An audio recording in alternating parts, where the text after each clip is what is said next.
যা হওয়ার হয়েছে, আমি বলবো এই রমজানটাই কাজে লাগান।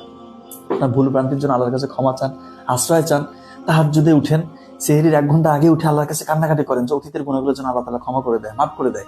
এবং গুনাহের কারণে আপনার যে লসটা হয়েছে, আপনি পর্নোগ্রাফিতে আসক্ত, আপনি জুয়া খেলেছেন, আপনি মাদক নিয়েছেন, আপনার তো ডেফিনেটলি লস হয়েছে।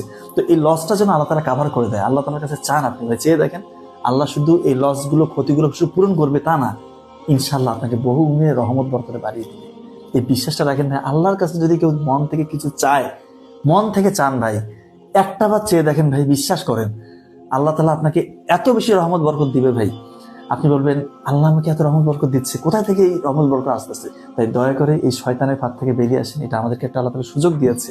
অনেকে আমাদের সাথে গত রমজানে ছিল, এখন কিন্তু নাই। এই রমজানটা আল্লাহ তাআলার পক্ষ থেকে আমাদের জন্য একটা গিফট। তো এই গিফটটাকে কাজে লাগান ভাই। দয়া করে এই চোখের গুণাটা আর কইরেন না। এই জুয়া খেলা যারা আসক্ত, পরিবারগুলো ধ্বংস হয়ে গিয়েছে ভাই। জুয়া থেকে বের হয়ে আসেন। এই মাদক যারা সেবন করছেন ভাই, এটা জীবন না ভাই।